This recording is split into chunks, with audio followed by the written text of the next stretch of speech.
I'm Heath Lambert, and you're listening to Marked by Grace, a podcast applying the grace of Jesus to all of life.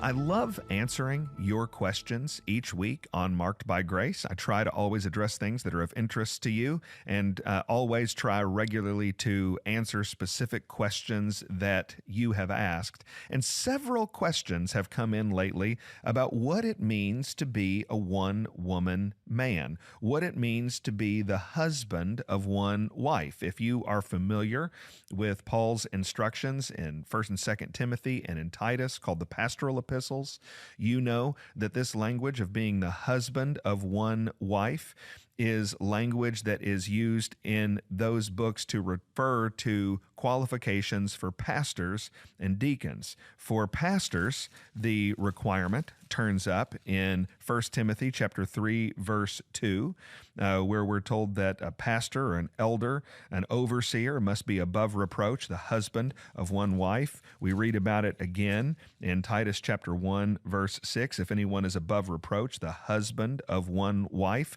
Those are requirements for pastors.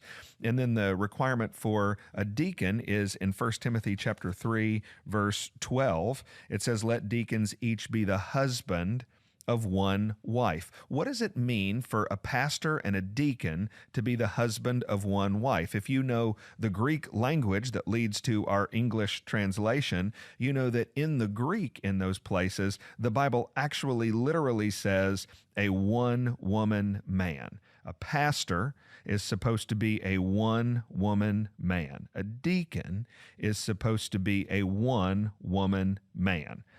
What does that mean? What does it mean to be a one-woman man? Answering the question is actually challenging for a couple of reasons. First of all, the phrase a one-woman man as a requirement comes in the context of the scripture without an explanation. In other words, when Paul says, here is what it means to be a one-woman man, he doesn't say that. He just says you need to be a one-woman man. It also appears in no other context. So the phrase appears these times with regard to pastor and deacon qualifications, and it doesn't appear anywhere else in the New Testament or the Old Testament. So Paul is coining a phrase here. He's using a phrase that is jargon, that is a term of art, that has a specific meaning in this specific context and is not deployed anyplace else. It's also challenging to know what it means because it's been interpreted in various ways by good and faithful Christians over the years. I've counted about 5 different kinds of interpretations, and each of those interpretations acknowledge that the language of one-woman man is meant to exclude some people. There are some people who do not meet the qualification of being a one-woman man, and so each interpretation is trying to figure out who is excluded here. One interpretation says that the Bible is here excluding people from being a pastor and being a deacon if you have never been married. So they're excluding single people. Their argument is, the text says you have to be a one-woman man. That is, you have to be a man who is in a committed marital relationship with a woman, and if you are not married, you don't meet the qualification. Another interpretation excludes those who are widowed. If your wife, even if she's the only wife you ever had, if she is no longer living, if you've gone and remarried somebody else, you are not, in the context of your life, a one-woman man, you're a two-woman man. Another interpretation excludes those who have been divorced. If you once were married and got divorced and are now married to another person, you're not a one-woman man, you're a two-woman man. You can be on these different interpretations, a two-woman man because your wife died, or you can be a two-woman man because you are divorced from your first wife. But either way, you're a two-woman man. A fourth interpretation has said that you are excluded from being a pastor and being a deacon if you are guilty of marital unfaithfulness, if you're a fornicator, if you run around, if you are guilty of adultery, you're not a two-woman man and so excluded. And then a fifth interpretation would exclude polygamy. You cannot be a polygamist. You cannot have multiple wives at once and be qualified for pastoral ministry or for deacon ministry. 5 different interpretations. Some of them, not all, but some of them are mutually exclusive. All of them held at one point or another by good and faithful Christians. How should we then understand what the meaning of this phrase is? How are we supposed to know who's qualified to be a pastor and who's qualified to be a deacon? Let me give you some issues that can create a framework for how we can interpret this faithfully. First of all, I think we need to interpret this qualification of being a one-woman man the same way we interpret the other qualifications. If you read the other qualifications for pastors and deacons, you find out that being a one-woman man isn't the only qualification, but is on a list of many qualifications. Just to pick 1 Timothy chapter 3 as an example, we find out that a pastor is supposed to be above reproach, the husband of one wife, sober-minded, self-controlled, respectable, hospitable, able to teach, not a drunkard, not violent, but gentle, not quarrelsome, not a lover of money. He must manage his own household well with all dignity, keeping his children submissive. There are a lot of qualifications for both pastors and deacons, and the husband of one wife or a one-woman man is just one of those. The way we interpret the other qualifications is by understanding that this is your current status and it contributes to your obvious reputation. So let me pick as an example in 1 Timothy chapter 3, verse 3, one of the requirements for a pastor is that you not be a drunkard. When we look at this and evaluate whether someone is qualified for pastoral ministry, we say, okay, you are not a drunkard if you currently have an obvious reputation of not being a drunk. We would not say, I don't think most people would say about, say, a 40-year-old man who lives a temperate, careful lifestyle, if he was able to confess in his life a season when he was 20 or 21 or 22, something a long time ago when he had gotten drunk, we would not say you are therefore automatically disqualified from pastoral ministry because a generation ago, maybe before you were even a believer, you committed the sin of being drunk. We would say, do you right now have a current reputation of fulfilling that command and not being guilty of that sin? And most of us would say if the answer to that question is yes, then you meet the qualification. In the same way, we are looking at someone's current status and obvious reputation when we're talking about being a one-woman man. Do you right now in your life today have a reputation of being a one-woman man? Not did you ever at some point, decades in the past, in the ancient history of your life, were you guilty of sins in that area, but do you have a current status and an obvious reputation today? Another key that we need to employ to help understand this passage is by understanding the language of above reproach. Above reproach is the banner that is over all of the list of qualifications. I think all of the qualifications help flesh out what it means to be above reproach. Above reproach doesn't require perfection. It is not possible that there will be a Christian pastor or a Christian deacon who is without sin in their life. That's just not the way this Christian life works. We are guilty of sin even when we are living morally exemplary lifestyles. The point of being above reproach is to make clear not just that you have a current reputation for the thing, but that your reputation is deserved.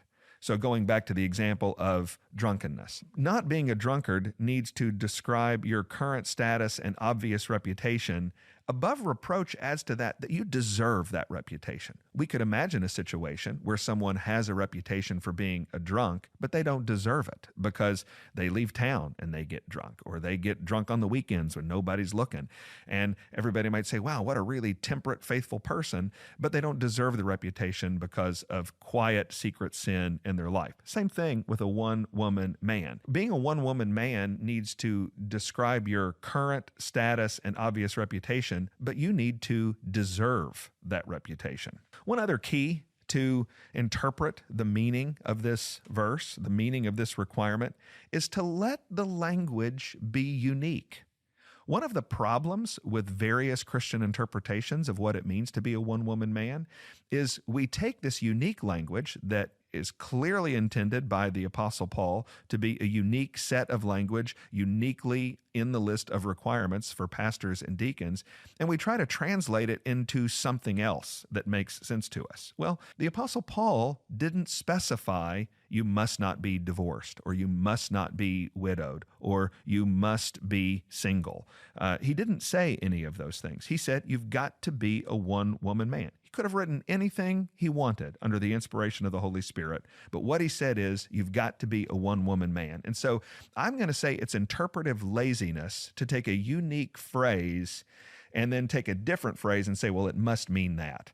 Let's not do that. Instead, let's ask a key question. Here's the question that I want to ask to help me understand and to help you understand what it means to be a one-woman man. Does your current behavior and reputation make you open to the charge of being a two-woman man? Does your current behavior and reputation make you open to the charge of being a two-woman man? If your current behavior and reputation makes you open to the charge of being a two-woman man, then you are disqualified from being a pastor and a deacon and not a one-woman man. Let's take that and apply that very specifically to the 5 different interpretations that Christians have had to this command. What about folks who have never been married? Well, does your current behavior and reputation make you open to the charge of being a two-woman man? Well, that's not true for single people. Just because you're single doesn't make you a two-woman man. Being single makes you a no-woman man. So we would say that this interpretation of the verse, being a one-woman man, means you must be married and must not be single. We would say no, that's not what this is talking about. It's an overly wooden interpretation, and it really gets into trouble when you get into the fact that in the requirements that I just read from a pastor, it also talks about the pastor's children. So faithful interpretation means if you're going to say a one-woman man means you must be married, means that a faithful pastor must also have children. That means an infertile couple is excluded from being in pastoral ministry. We don't do that, and so we would say, hey, the Apostle Paul is not talking about those who were never married in terms of excluding them from pastoral ministry. What about those who are widowed?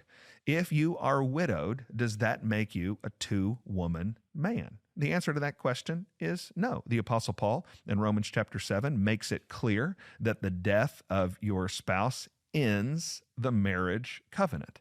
So if you are widowed, no, you are not a two-woman man. In fact, widows are some of the most faithful and devoted one-woman men there are. Some of the best men I know are men who have stood by their wives and nursed them on their sick bed that ultimately became their deathbed. And so we would not say that someone who's been widowed is a two-woman man. What about those who are divorced? Well, now things start to get tricky. If we're dealing with someone who is divorced, I think when we ask the question, is this a one-woman man? Is this a two-woman man? I think the answer is maybe. I don't think we would say about a divorced person that the obvious answer is no. I think we would say the obvious thing to do is to ask some questions. There's a lot of questions we have when we find out that someone has been divorced.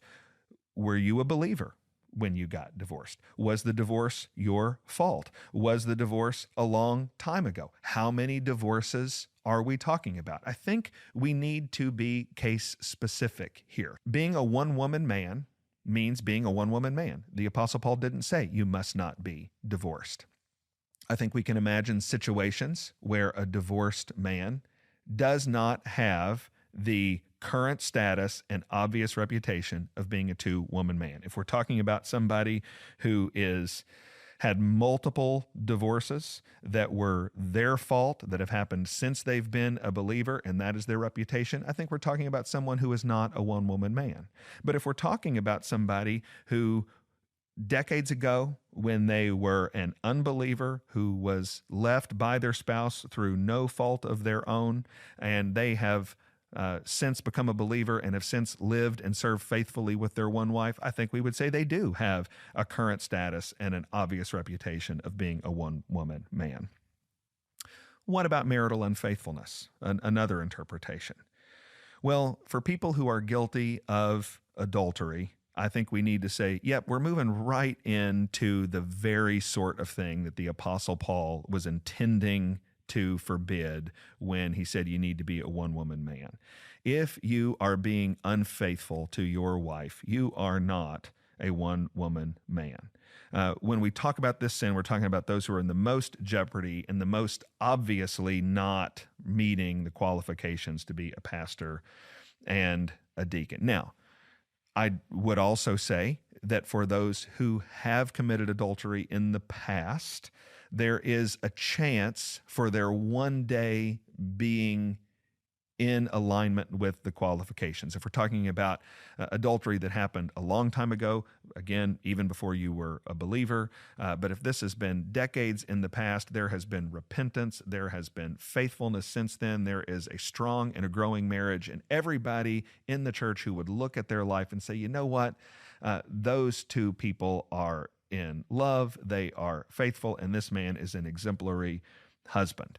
I think there is a chance when that reputation kicks in, a long season after adultery happens, I think there's an opportunity to consider whether they are in alignment with the qualifications. But there's another issue we need to consider on this issue of marital unfaithfulness, and that's the issue of pornography. We just need to be really honest that these commands demand more than we can see with our eyes. There are men in your congregation and men in my congregation who look like they are faithful one-woman men to their wives. But at night when their wives go to sleep, they're looking at pornography. They do not meet the qualifications for being a pastor and a deacon, even though it looks like they do. And that's why we need to remember again that a key to interpreting this is not just our current status and our obvious reputation, but that obvious reputation be deserved. There are men who are disqualified from these offices, and only they and the Lord know it. And so we need to be very careful. We need to be very humble. We need to be very sober about it. The final interpretation that we talked about is the one of polygamy. And this is an obvious disqualifier. A person who is, by definition, a two-woman man with two wives, or a three-woman man with three wives, or a four-woman man with four wives, is obviously disqualified from Christian ministry, either as a pastor or a deacon, because you must be a man who has only one wife if you have got a wife. This is complicated. It's complicated for a reason. I think it helps us when we interpret this qualification the same way we interpret others, when we let this language be unique and we ask that key question about whether someone we're considering as a pastor or a deacon has current behavior and a reputation that makes them open to the charge of being a two-woman man. But even when we try to get help from those principles that I advanced, we all need to listen and apply very carefully. When good and faithful Christians from a lot of different backgrounds and a lot of different religious traditions, intending to be faithful, can't come up with consensus on what this means, it just means we need to be humble. It means we need to apply these things with wisdom and with grace and in a spirit of prayer, asking God for His help.